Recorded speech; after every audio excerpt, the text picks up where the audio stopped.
मैं Rinku Kumar KPS academy history में आपका फिर से अभिनंदन करता हूँ।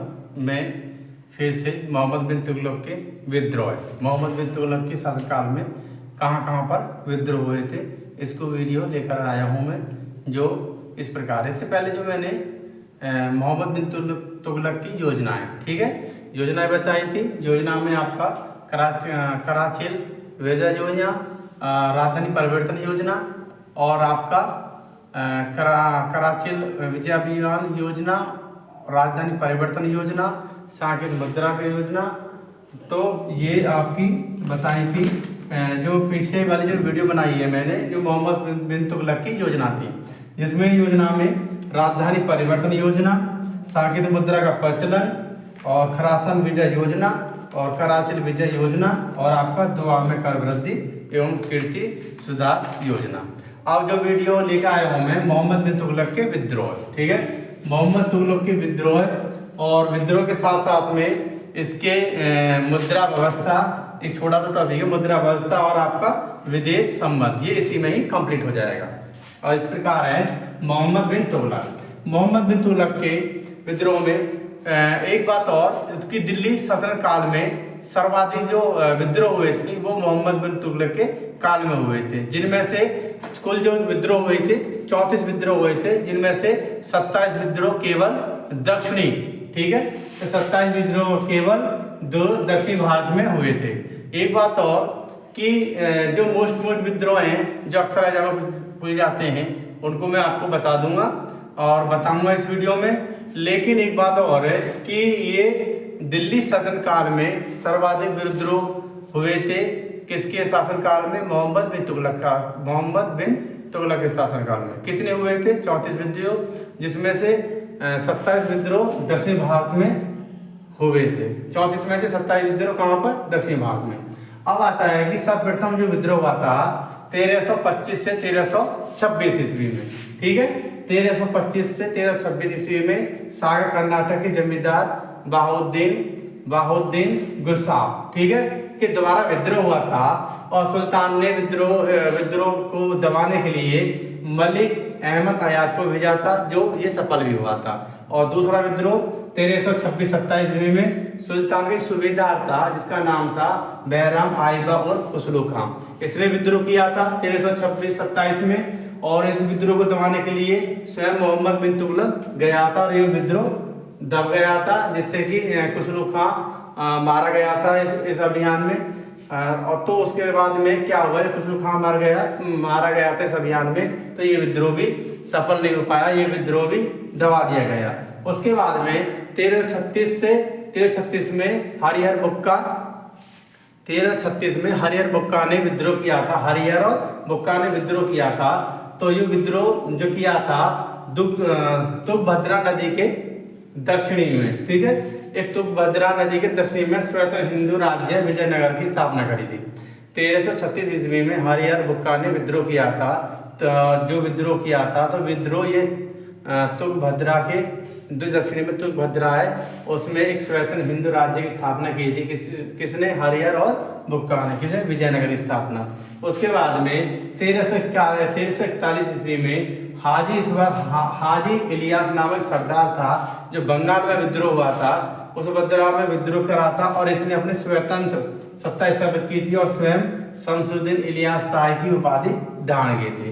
तो विद्रोह हुआ है इसमें शासनकाल में विद्रोह, क्योंकि एक तो सर्वाधिक विद्रोह होते हैं 34 में 27 दक्षिण में होते हैं। पहला विद्रोह 1325-1326 इसमें होता है, इसमें बहाउद्दीन गुरसाब नाम का एक विद्रोह करता है, जिससे कि इसमें मलिक अहमद अयाज को मोहम्मद बिन तुगलक भेजता है और विद्रोह को एक दमन कर लेता है, विद्रोह को शांत कर देता है। उसके बाद में 1326-27 विद्रोह होता है और इस विद्रोह में एक सूबेदार था, ठीक है, एक सूबेदार था बैराम आइबा और इसका दूसरा नाम था खुसरो खां विद्रोह करता है।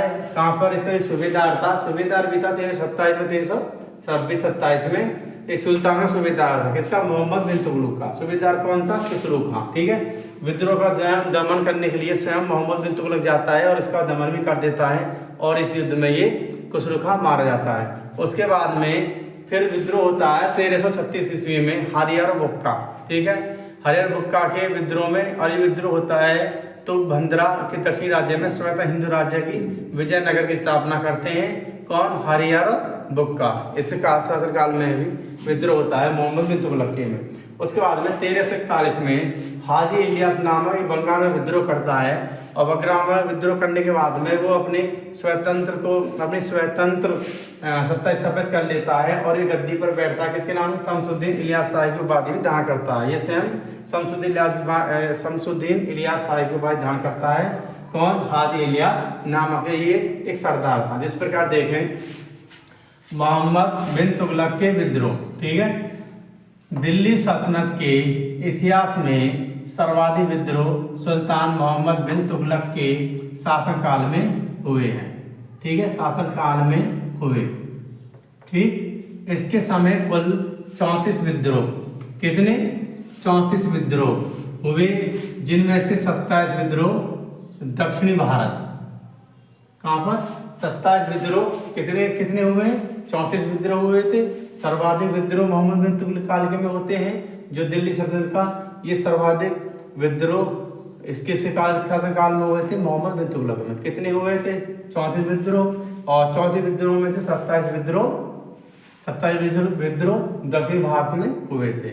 और सर्वप्रथम जो विद्रोह हुआ था 1325-1326 ईस्वी में सागर पड़ता है कर्नाटक के जमींदार थे बहाउद्दीन गुरसाब, ठीक है, द्वारा विद्रोह किया जाता है। किसके द्वारा, 1325 से 1326 में सागर कर्नाटक के एक जमींदार था बहाउद्दीन गुरसाब, ठीक है, इसने विद्रोह किया था। और विद्रोह कर दबाने के लिए मोहम्मद बिन तुगलक ने किसको भेजा था, मलिक अहमद अयाज को। किसको भेजा था, मलिक अहमद अयाज को भेजा था, और जो सफल रहा था, क्योंकि ये मलिक अहमद अयाज को भेजा, इसने विद्रोह को शांत कर दिया, मतलब विद्रोह को दबा दिया। उसके बाद में 1326-27 इसमें 1325-26 और 1326-27 ईस्वी में सुल्तानी सूबेदार था किसलू खान, जिसका नाम किसलू खान काफी नाम से जानते हैं। इसका जो नाम था, मूल नाम था बहराम आइबा, ठीक है, बहराम आइबा इसका नाम था, और इसका दूसरा नाम किसलू खां था। और एक किसलू खां सूबेदार था मोहम्मद बिन तुगलक का, इसने भी विद्रोह किया, और विद्रोह को दबाने के लिए स्वयं मोहम्मद बिन तुगलक गया, और जिससे कि विद्रोह को शांत करा, और किसलू खां इस विद्रोह में मारा गया। उसके बाद में 1336 ईस्वी में दो नाम के शासक थे, दो भाई थे, हरिहर बुक्का। इसमें विद्रोह का जमींदार कौन था, बहाउद्दीन गुरसाब, और इसमें बहाउद्दीन गुरसाब, और इसमें विद्रोह का कौन था, सुल्तान का सूबेदार, जिसका नाम है बहराम आइबा उर्फ किसलू खां, ठीक है। उसके बाद में फिर 1336 ईस्वी में हरिहर व बुक्का के विद्रोह करके तुंगभद्रा नदी, कहाँ पर, तुंगभद्रा नदी के दक्षिण में, ठीक है, एक स्वतंत्र हिंदू राज्य विजयनगर की स्थापना किसने, हरिहर बुक्का ने, विजयनगर की स्थापना हरिहर बुक्का ने। उसके बाद में 1341 में हाजी इलियास नामक सरदार था, ठीक है, 1341 में हाजी इलियास नामक सरदार ने कहाँ पर, बंगाल में विद्रोह किया, और विद्रोह कर अपनी स्वतंत्र सत्ता स्थापित की, और स्वयं शमसुद्दीन इलियास की उपाधि धारण की थी इसने शमसुद्दीन इलियास शाही की उपाधि भी धारण की थी, जो बंगाल में विद्रोह हुआ था। एक ये सरदार था, इसने विद्रोह किया। आप देखो क्वेश्चन पूछा जाता है कि मोहम्मद, इनमें जैसे कोई क्वेश्चन है कि सर्वाधिक दिल्ली सल्तनत काल में सर्वाधिक विद्रोह किसके शासनकाल में हुए थे, ठीक है, तो आपको क्या आंसर देना है, मोहम्मद बिन तुगलक के में। या देखो ये भी एग्जाम में क्वेश्चन पूछा जाता है। उसके बाद में मोहम्मद बिन तुगलक के शासनकाल में कितने विद्रोह हुए थे, तो कितने विद्रोह हुए थे, 34 विद्रोह हैं। दो क्वेश्चन हो गए।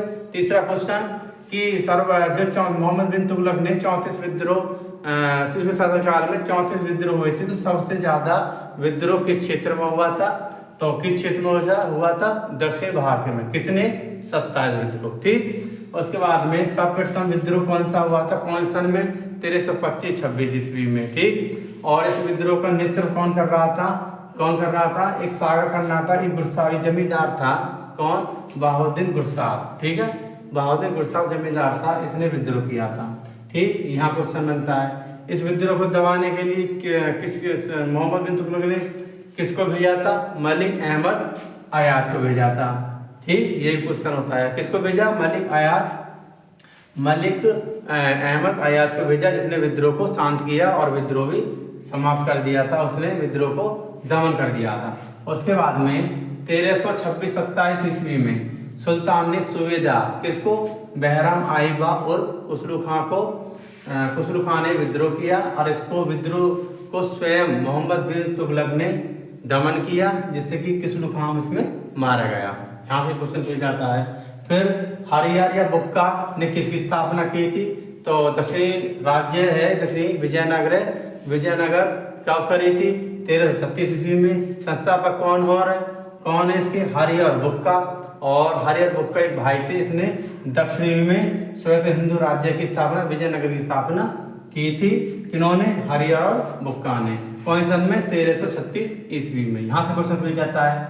और उसके बाद में 1341 ईस्वी में इसका जो विद्रोह कर रहा था बंगाल का, इसका कोई नेतृत्व क्या नाम था उसका, जो विद्रोह कर रहा था, तो क्या था, हाजी इलियास, ठीक है। एक हाजी इलियास नामक सरदार था, वह विद्रोह कर रहा था बंगाल में, और विद्रोह करने के बाद में इसने अपने को स्वतंत्र सत्ता की स्थापित की, अपने को स्वतंत्र सुल्तान माना और स्वयं शमसुद्दीन इलियास शाही की उपाधि धारण की थी। किसने, इसी ने, जो नाम सरदार था, बंगाल में विद्रोह हुआ था हाजी इलियास ने, ठीक है। तो ये यहाँ से क्वेश्चन पूछे जाते हैं।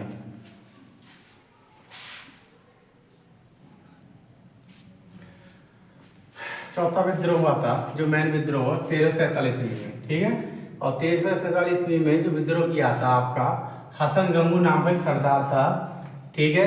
और हसन नाम का सरदार था आमिर सादात नामक विदेशी अमीरों को विद्रोह का लाभ उठाते हुए उन्हीं के सहयोग से स्वतंत्र मुस्लिम राज्य बहमनी की स्थापना की थी। और बहमनी राज्य की स्थापना करने के साथ साथ हसन गंगू ने स्वयं इलाउद्दीन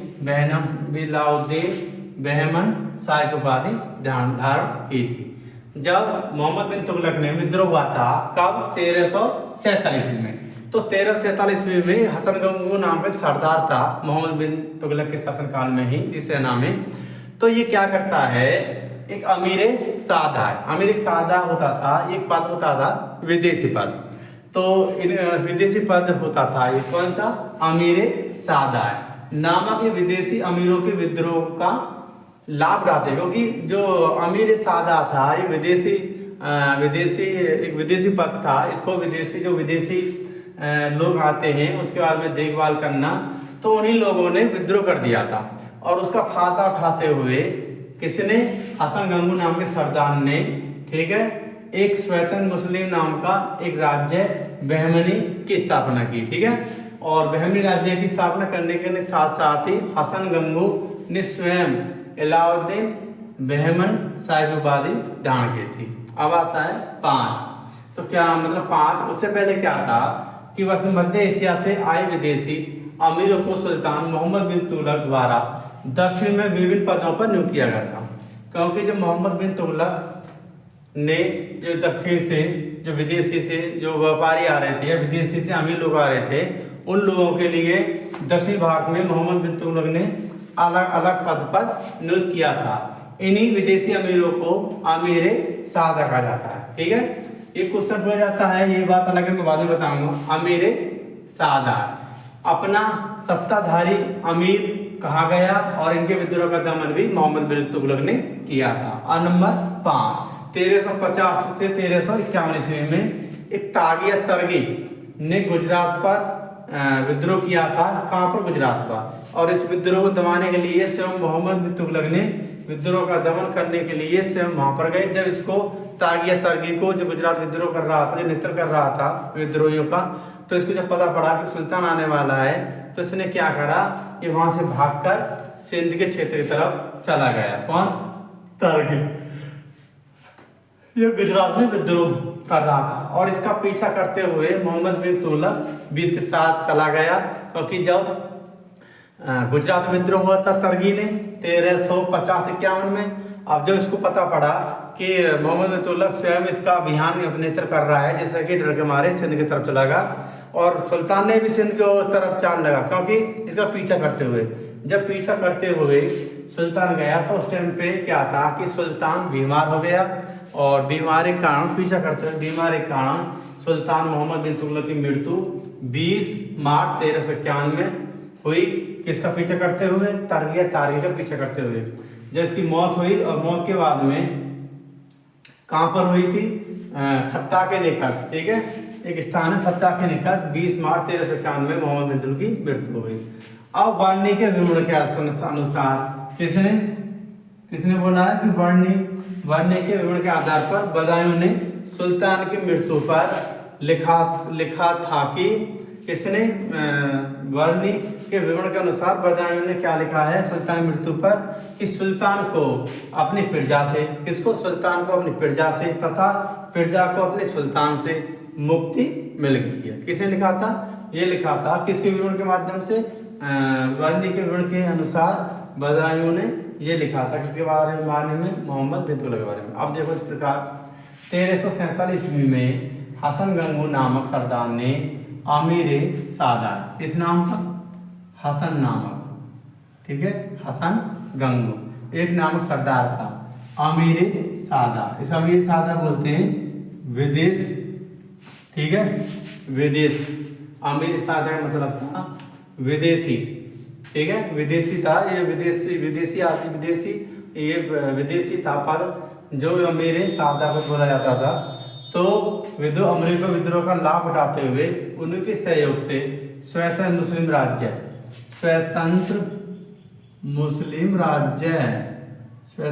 राज्य कौन सा? बहमनी की स्थापना की। और बहमनी राज्य की स्थापना करने के साथ ही साथ हसन गंगू, कौन? हसन गंगू स्वयं अलाउद्दीन बहमन शाह की उपाधि धारण की थी। किसने करी थी? हसन गंगू नाम के सरदार था। उसने क्या करा कि अमीर सादा का विद्रोह हो रहा था, विदेशों का विद्रोह था, विदेशी जो अमीर लोग थे उनका विद्रोह हुआ था। अमीर सादा एक पद था विदेशी अमीरों के लिए। जब विद्रोह हो रहा था इसका फायदा उठाते हुए किसने?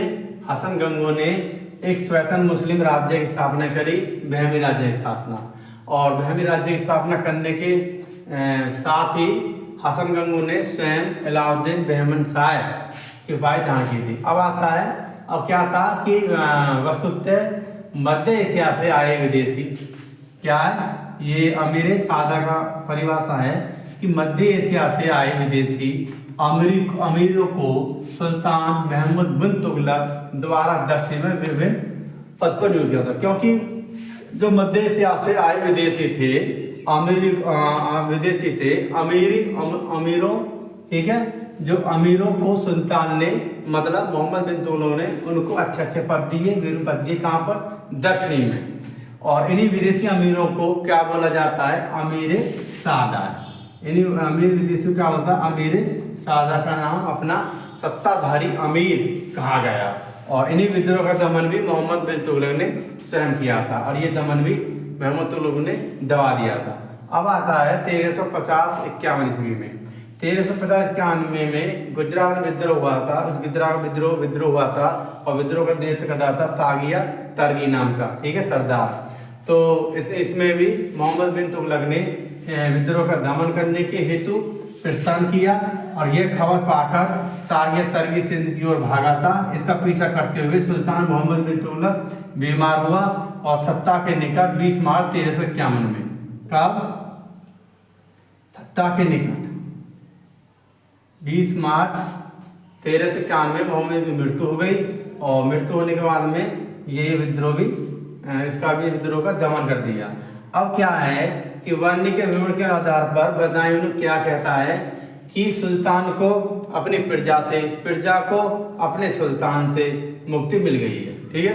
अब ये क्वेश्चन मिल जाता है कि 1347 में जो विद्रोह हुआ था इसका नेतृत्व कौन कर रहा था? मोहम्मद बिन तुगलक के मोहम्मद बिन तुगलक की तरफ से सेनापति कौन था? तो मोहम्मद तुगलक की तरफ से स्वयं इस विद्रोह में स्वयं मोहम्मद बिन तुगलक ने नेतृत्व किया था। और जो विद्रोह का नाम क्या था, जो सरदार कर रहा था, हसन गंगू। और ये स्वयं अलाउद्दीन बेहमन नाम शाही को बारी धारण की थी, किसने? हसन गंगू ने। कब हुआ था? 1347 ईस्वी में। और एक साम्राज्य की स्थापना करी गई थी, इसकी जो एक स्वतंत्र मुस्लिम राज्य बहमनी की स्थापना की गई है, ठीक, इसने हसन गंगू ने। ठीक है, यहाँ से एग्जाम क्वेश्चन पूछा जाता है। उसके बाद में जो पूछा जाता है कि अमीर सादा है। अमीर सादा क्या था? अमीर सादा एक विदेशी अमीरों को पद दिया जाता था, इसको अमीर सादा बोला जाता है। और मध्य एशिया से आए विदेशी अमीरों को सुल्तान मोहम्मद बिन तुगलक द्वारा दक्षिणी में विभिन्न पदों पर नियुक्त किया गया था। और इन्हीं विदेशी अमीरों को क्या बोला जाता है? अमीर सादा है। अपना सत्ताधारी अमीर कहा गया। और इनके विद्रोह का दमन भी मोहम्मद बिन तुगलक ने किया था। अब आता है 1350-51 में। 1350-51 में तागिया तरगी गुजरात में अभियान चल रहा था, तो उसमें विद्रोह हुआ था। किसने करा था? तागिया तरगी ने किया था। इस विद्रोह को भी स्वयं मोहम्मद बिन तुगलक ने विद्रोह का दमन करने हेतु प्रस्थान किया था। लेकिन जब ये खबर पाकर तागिया तरगी को पता पड़ता है तो सिंध की तरफ भाग जाता है। किसकी तरफ? सिंध की तरफ भाग जाता है। सिंध की तरफ भागने के बाद में मोहम्मद बिन तुगलक भी इसका पीछा करता रहता है। और पीछा करने के बाद में ही ये मोहम्मद बिन तुगलक की बीमारी, काफ़ी बीमार हो जाता है। और बीमार होने के बाद में थट्टा के निकट 20 मार्च 1351 ईस्वी में मोहम्मद बिन तुगलक की मृत्यु हो जाती है।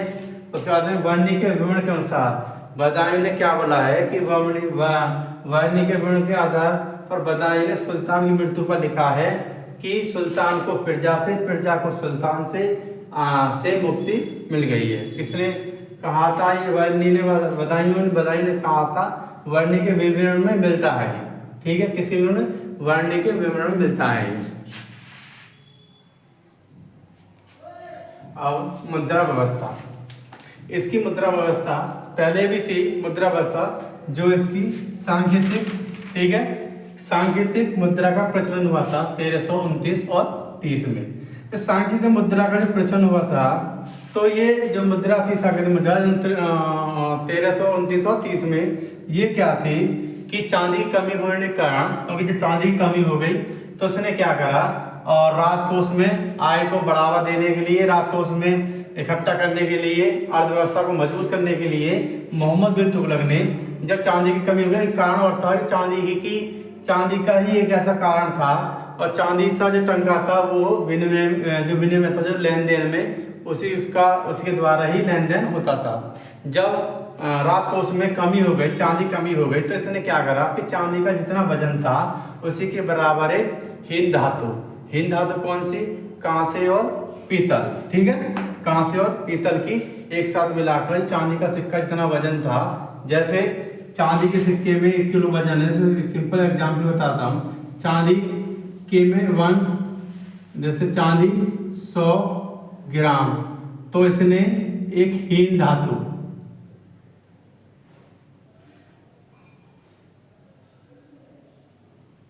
कांसा और पीतल, ठीक है, कांसा और पीतल या कांसा और पीतल का इतना ही वजन, इसमें भी 100 GM मतलब किलोग्राम, क्योंकि 100 ग्राम, इसमें भी किलोग्राम है, इसमें 100 ग्राम। तो चांदी है 100 ग्राम, तो हीन धातु भी 100 ग्राम, इसके बराबर, किसके? चांदी के बराबर, इसको भी और इसको भी। तो इसने ये चालू करा सांकेतिक मुद्रा में, जो मोहम्मद बिन तुगलक ने 1329 में चालू किया था। तो ये क्या था कि नकली ज़्यादा बनने लगे, जिससे कि आम लोग भी यहाँ पे नकली बनाने लगे, और नकली बनाने में महंगाई ज़्यादा हो गई, बाजार में अर्थव्यवस्था डगमगा गई, जिससे कि उसने वापस करवाए। और वापस करवाने के बाद में तो उसी समय में ये एक मुद्रा व्यवस्था भी थी कि मुद्रा व्यवस्था में क्या था, इसने मोहम्मद बिन तुगलक ने सांकेतिक मुद्रा सिक्के क्या थे, 200 ग्रैन का एक दिनार नामक स्वर्ण सिक्का चलाया था। किसका? 200 ग्रैन का दिनार नामक स्वर्ण सिक्का, ठीक, किसने चलाया था? मोहम्मद बिन तुगलक ने। और 140 ग्रैन का अदी नामक चांदी का सिक्का, ठीक है, 200 ग्रैन का दिनार नामक एक स्वर्ण सिक्का, सोने का सिक्का, और 140 ग्राम अदली नामक चांदी का सिक्का चलाया था मोहम्मद बिन तुगलक ने, जारी किया था। और इसके द्वारा दोकनी नामक तामा मिश्रित चांदी का सिक्का, इसे तामा मिश्रित चांदी का सिक्के किए जाने का उल्लेख भी मिलता है मोहम्मद बिन तुगलक में। एक बात और, सुल्तान मोहम्मद बिन तुगलक के समय तक सिक्कों में केवल, जब मोहम्मद बिन तुगलक का जो शासन था, इसके शासन में सिक्कों पर केवल अरबी भाषा में लेख अंकित होता था। किस भाषा में?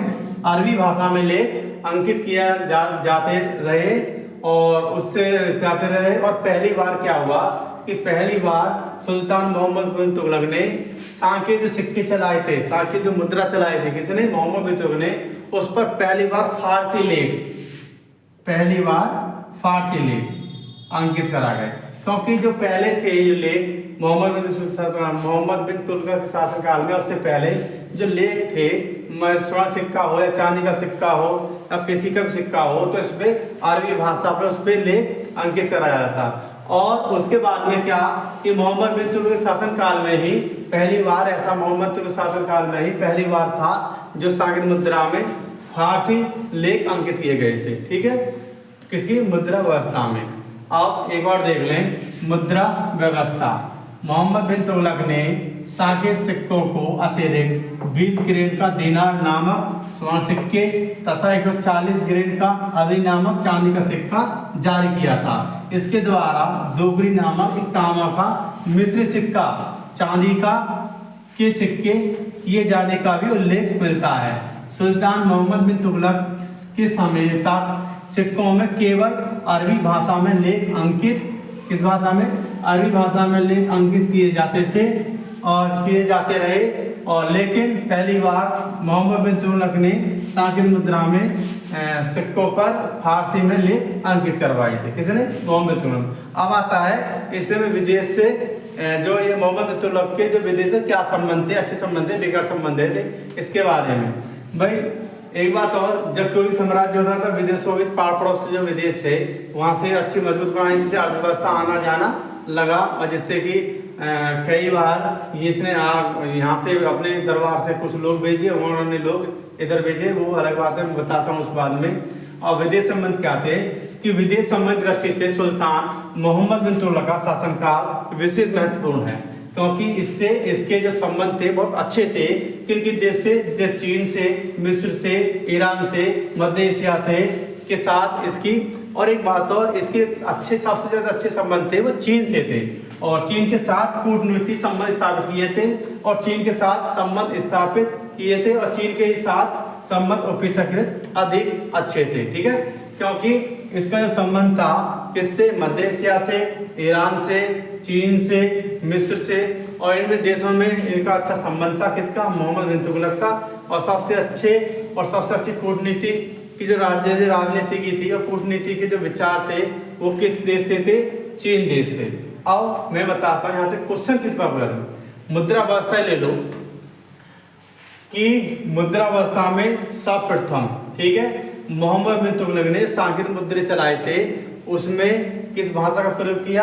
फारसी भाषा का। कभी भी उससे पहले कभी भी फारसी भाषा का जो अंकित, जो स्वर्ण मुद्रा या चांदी की मुद्रा या मिश्र मुद्रा जो बनाई जाती थी, हमेशा पहले किसकी अंकित कराया जाता था? उस पर अरबी भाषा पर अंकित कराया जाता था, अरबी भाषा पर ही उसमें कुछ लिखा जाता था।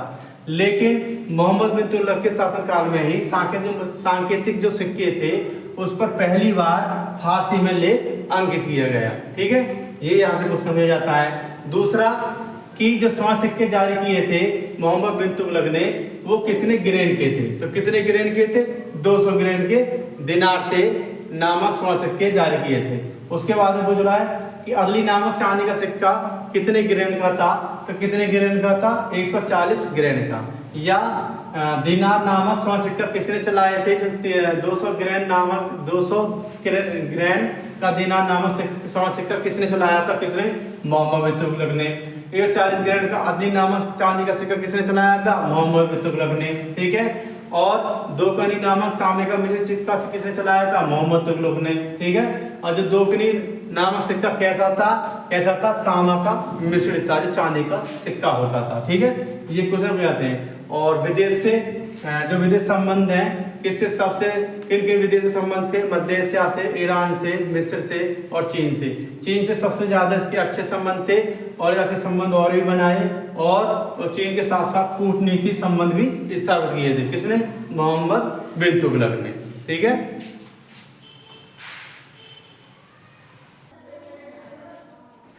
1341 में क्या होता है कि 1341 में, क्योंकि इसका संबंध जो बनता है बहुत अच्छा रहता है, यह संबंध मोहम्मद बिन तुगलक का, और उसमें भी जो संबंध बनाए थे इस विदेश में, इससे चीन से, मिस्र से, ईरान से और आपके मध्य एशिया से, तो उसमें सबसे अच्छा संबंध रहता है किससे? चीन से। चीन से ही इसकी कूटनीति, राजनीतिक संबंध भी स्थापित होते हैं और अच्छा संबंध बनाता है और इसका आदान प्रदान, इसका आना जाना भी उसमें। और क्योंकि वहाँ का जो दूध था, कौन वहाँ का सम्राट था उस समय?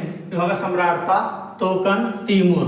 तोकन तैमूर चीन से भारत के लिए एक दूध मंड भेजता है और उसमें कहता है कि जो हिमाचल जो जगह है, ठीक है, हिमालय के पास में निकट स्थित में बुद्ध मंदिर था, उसका जीर्णोद्धार मतलब उसकी मरम्मत करने के लिए मोहम्मद बिन तुगलक से रिक्वेस्ट करता है। और इधर से कौन जाता है? इधर से मोहम्मद बिन तुगलक किसको भेजता है? Ibn Battuta. Ibn Battuta Morocco जो अफ्रीका का एक यात्री था, जिसके शासनकाल में 1333 शासनकाल में मोहम्मद बिन तुगलक के शासनकाल में आया था।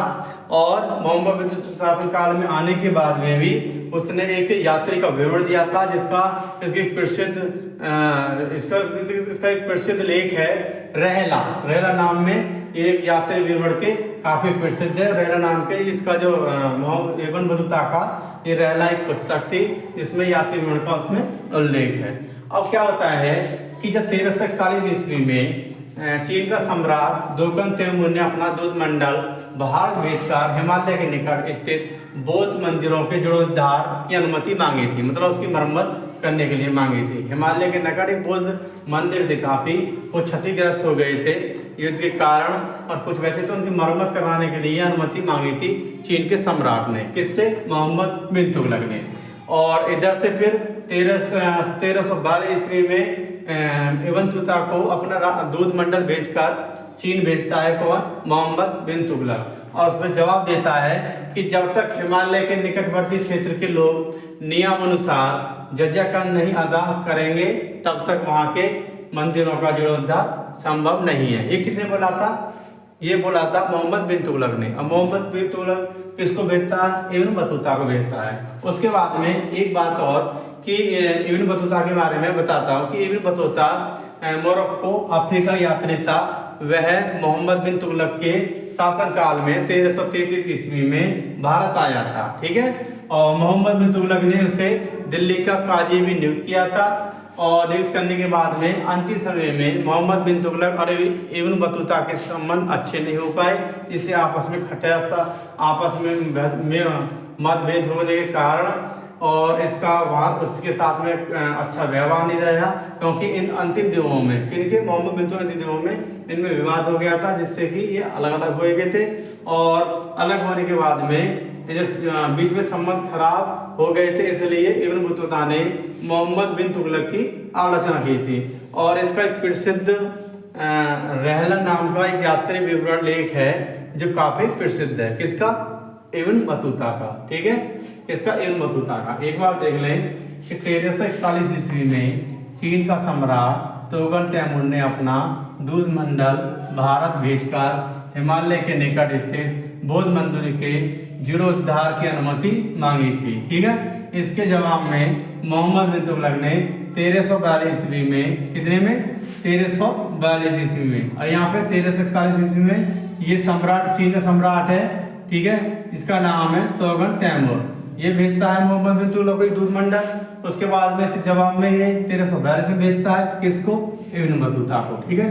तो अपना दूध मंडल बनाकर चीन भेजा जाता है। और उत्तर में ये लिखता है कि जब तक हिमालय के निकटवर्ती क्षेत्र के लोग नियमानुसार जजिया कर नहीं अदा करेंगे, तब तक वहाँ के मंदिरों का जीर्णोद्धार संभव नहीं है। किसने बोला था?